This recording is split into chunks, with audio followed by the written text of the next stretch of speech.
So this is the pressure machine. You've got the what we call the handheld terminal here. You can actually take this off and walk around with it. The software does have to be running for this to work. The only thing that will really work is being able to turn the pump on, which is the button right here. You can also zero the top channel, which is your load, middle channel, which is your position, basically where this cable is setting during the test. The number 3 button is for an extensometer that's attached, that we can attach to the unit. These other 4 buttons in this group here are for hydraulic grips, which you do not have. These are manually operated grips. You have 2 buttons here which have little gears on them, one going up, one going down. That's called a jog button, and what it allows you to do is move this table up and down at a slow rate to basically get everything at the right position to start the test. So when you jog it, you get everything moved to the right position, you hit your 0 position. After the test, that's where the machine will come back to and start the next test. The ones next to it have the little kind of like looks like a U on it. That's for your cross set.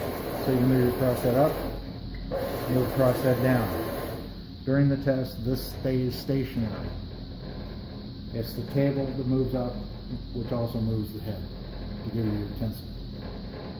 You also have several other buttons. You have this little button here, which is a next button. So when we're in the actual testing mode and you wanted to diagnose something, you could use that button. The round one with the little 3/4 is return to home position. And then you also have a green button which will start the test, a red button which will stop it. So you use this in conjunction with the software of the machine, which is essentially the Horizon button, the Horizon software here. It is a touch screen, so be a little careful. You also have instructions in PDF form already on the front of the screen. So we just start the test, or start Horizon.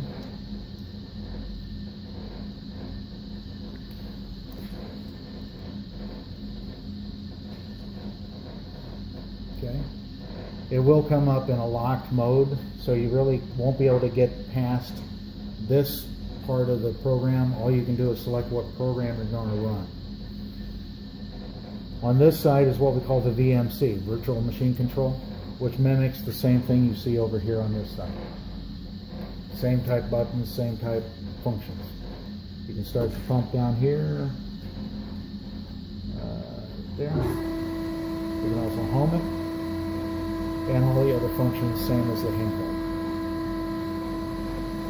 Once you get everything started, you can then reduce the VMC, and what it allows you to do is you can actually move the crosshead and jog mode up and down just by using the little slider. Bring it back to home position.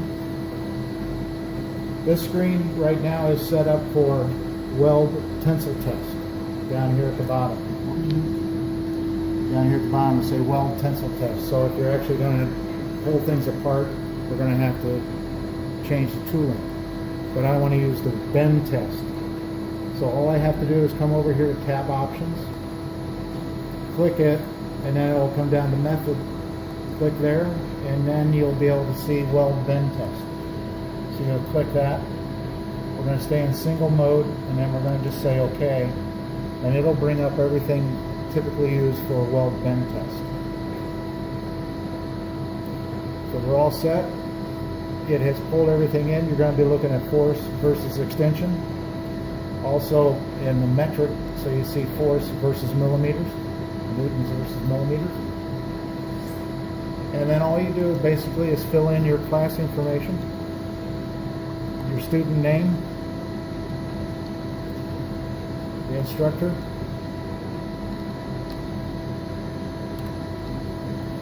the direction of this sample, let's say is the root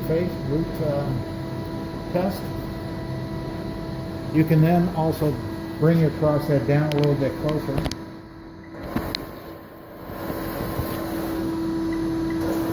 But not touching the sample. So you want to stay off the sample.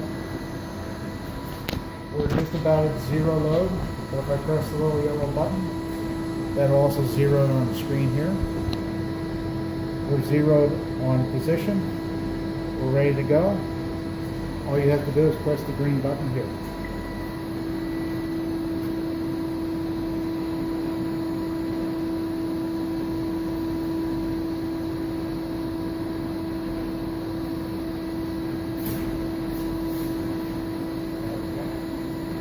Hold on. Time out. That's huge. It's too big? It's less than an eighth. Yeah, I heard 5/16. Yeah, I said 5/16. I meant 5/32. I'm sorry. Sorry. Just under 2.5 millimeters. So it doesn't work? This doesn't No, work? that I'll doesn't put it work back. either.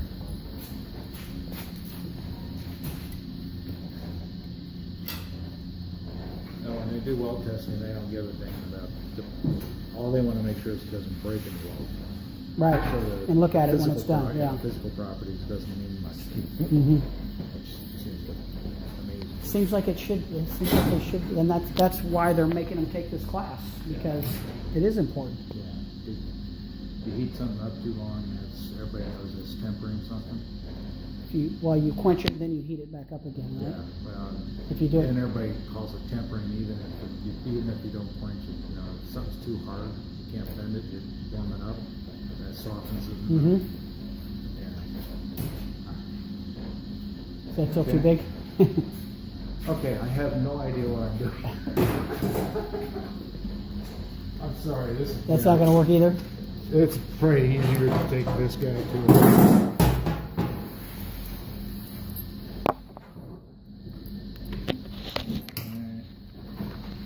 Where's your stash of There's a snap on tool.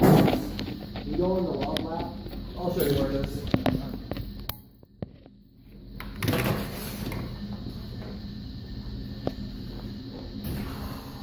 That was nice of him to bring me a chair.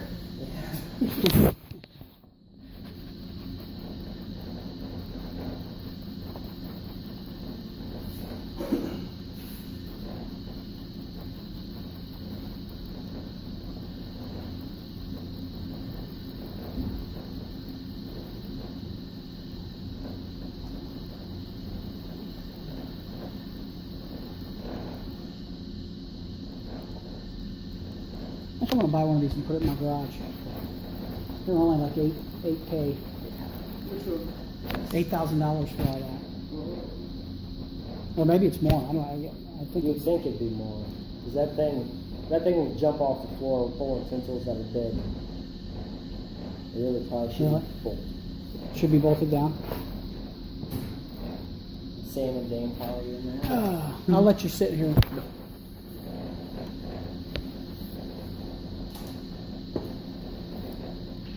Dan was talking to one of his students and Sam saw me walking there and vanished. 5/16. Ethan said he was coming. Where'd he go? He's sitting in his car.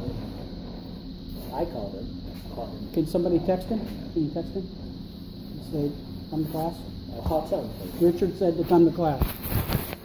I just told him a minute ago. You know what you have to do is Okay, now wait a minute. Wait a minute. Here we go. Let's see. just undo.